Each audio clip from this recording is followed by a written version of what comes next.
Welcome to the third edition of the Oxford County podcast. And this week, Ben and I are going to talk about construction. And because of that, we have invited our Director of Public Works, Melissa Abercrombie, to come along and educate you about all the construction work that Oxford County does. And I want to start off by acknowledging that for residents, for businesses, for first responders, construction season sucks. There's no other way to say it, right? If you're driving along and you see that detour sign or that slow construction ahead sign, all of us get that feeling in our stomach. How much longer is this going to take? How frustrating is this going to be? How many weeks? How many months? That's a reality of it.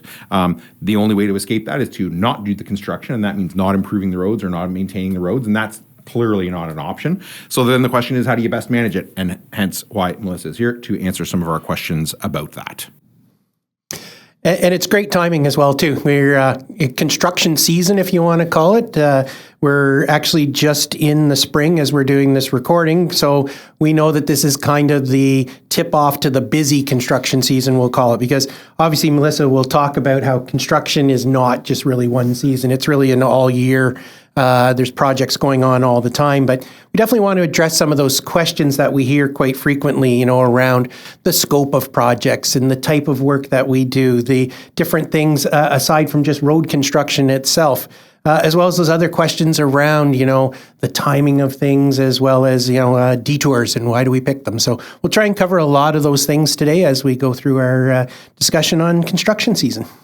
So as I said earlier, not maintaining our infrastructure, not doing construction is not a responsible option. And one of the reasons for that is how much money we spend every year on construction because of how much stuff we own. And I was talking to a group of students last year at Public Works Week, and I asked them the question, which is, political 101, don't ask a question you already know the answer to. And I asked them a question I didn't know if they would know the answer or not.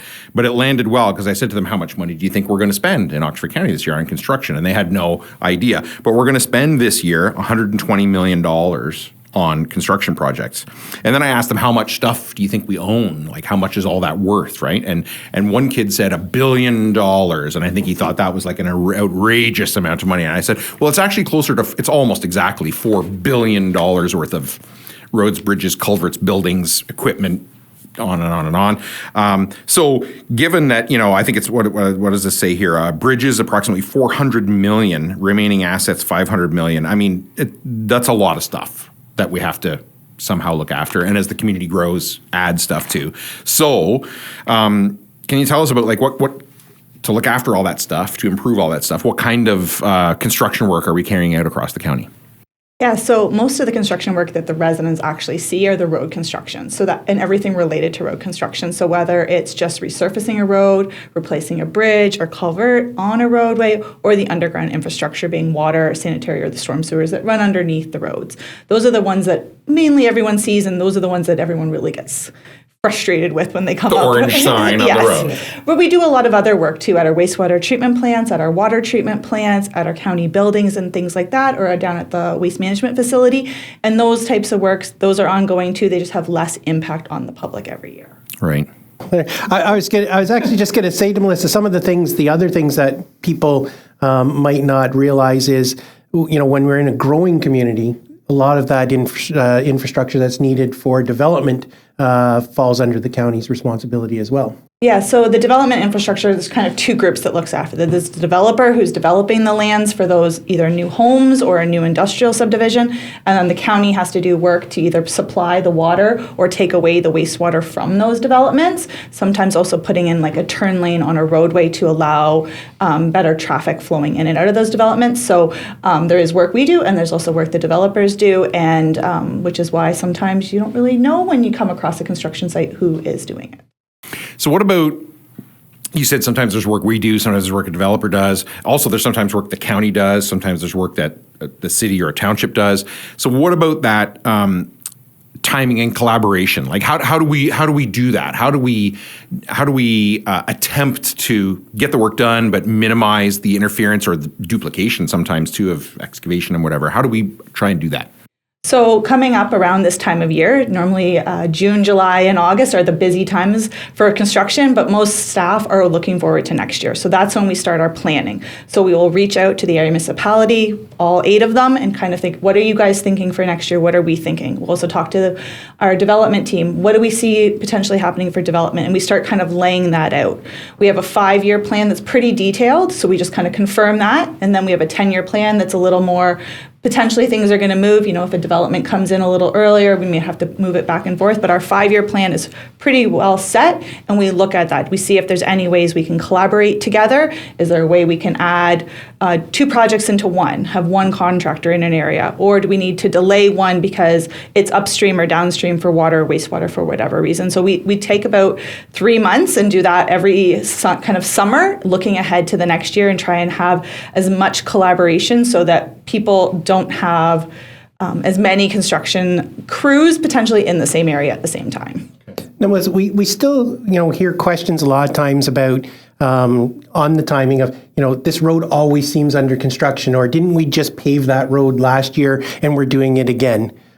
Why does that happen? What are the factors that make that happen? So there's a couple things that happen. If we look at a road reconstruction project or a road resurfacing project, say in a rural area, we are there multiple years in a row. So we are there. The first year, we replace the culverts underneath the road. And then either a year or 2 later, depending on budget and time pressures and things like that, we will come back and then resurface it. So we are on that road twice. And then there's areas, say in an urban center, where because of the detour route, it appears we're in the same section because we have the same detour route for 2 years, but we're working on different areas as we move down the roadway, because doing, say, the entire section, which makes sense for a detour route, is too much work for a contractor to actually be able to complete in a year. So we break it down into 2 pieces with the same detour route year after year. Detour routes is another one of those questions we receive a lot is, so why that detour, right? It doesn't make sense to me that you sent me that way on that detour, or, I was using my app on my phone and it told me to go a different way. So there's reason why we set the detours we are based on the roads that we want them to travel. Right, so we have no control over where the GPS sends people, but we, as the county, try and divert people only on county roadways. Those roads are designed to take the traffic flows, but that's not always where your app will tell you to go. So we don't want people driving down the middle of a subdivision. We try and keep them on a county road instead. Right, so we try and keep them on a county road. Also, depending on which app you use, they don't actually get our road notifications for closures or lane restrictions. So they also might be trying to send you down a road that you can't get down because there's, say, a bridge under construction that no through traffic can get through, but your GPS could be telling you. So we like Google Maps. They seem to be a very good source. They take our lane restrictions and our road closures into account. But people need to kind of be aware and see those signs as they approach and try and follow them. It might not be the exact quickest way, but it is the road that's designed to handle that volume of traffic. Another one people ask about with detours is first responders, fire emergency, fire police, and ambulance. Like, how do we make sure that we've got that considered as part of our detours? So we have all of our detours and lane restrictions on Municipal 511. So all first responders have that information in their system to know for their own when they were responding to an emergency. They have all that information, and they have it whether, because we have some sites that are closed for the traveling public, but we say emergency responders, we could get through. So we have that. So they have all that information at their fingertips when they're in their vehicles. And then when we have really big projects that we have to look at different things, say the 59 Oxford 59 That's bridge. That's exactly what I was thinking about. Yeah, so we went the extra step that we normally don't take. We came to County Council, presented what the options were, and we chose a construction method that was a longer duration, larger impact on the community, but it made it that the emergency services that are all south of that project could get to the residents located on the north. And that was in consultation with all those emergency services as well. They all had input on it and everything. I remember because voting on it, I wanted to know, so we've actually asked them all, and the answer in the report was yes, we have. So what about speaking of 59 Bridge, what about when projects go over the timeline that we might have hoped or that we might have told residents? Residents are always like, I saw that the date on the sign was this and it's not done. And so like nitty gritty detail, how does that happen? What's happening when we say it'll be done by end of whatever month and then it's not? What's going on? So one of the big impacts we have is weather, and it matters depending on when that weather hits versus what activity was planned. There are some work that can continue in rain. There's other work such as concrete pouring that can't. So depending on when it rains or when it gets cold or when we get snow could dramatically impact. So a week of bad weather doesn't necessarily mean a week of delay. A week of bad weather might mean no delay, or it might mean 2 weeks of delay. That's correct. Okay. So when the weather, what type of weather hits when on a project matters, as well as we're dealing with a lot of other utilities potentially. So we could be dealing with Union Gas, Bell, Hydro One. In Oxford County, we have a lot of rail crossings, so we could be dealing with CN or CPKC. And so all those people have their own schedules, and we are trying to match their schedule with our schedule to try and keep everything on track. Unfortunately, it doesn't happen, and we can't make CN or Hydro One show up when we want them to. we do our best, but they are on their own schedules. Yeah. Okay. So we mentioned, it is construction startup for the heavy construction season. Are there any major projects that you want to highlight that we're either starting or about to start for this summer? Yeah, so with the Township of Blandford Blenheim, we are on second year of the phase to reconstruct the roadways in Princeton, and that also includes some stormwater work. So we're doing that as a joint project with them. This is year 2 of that, so larger impact on some county roads in that area. We also have Oxford Road 59 north of Woodstock, where we're starting those culverts to eventually replace and resurface the roadway. So the culverts will be this year, and then in a year or 2, we will be resurfacing. So those will have some lane restrictions that people will have to travel through. Oxford Road 119 between Thamesford and Ingersoll is being resurfaced. Those culverts were replaced a couple years ago, so we'll be resurfacing. So that's one of those jobs where we're on the same piece of road a couple of years apart. Why are we doing this again?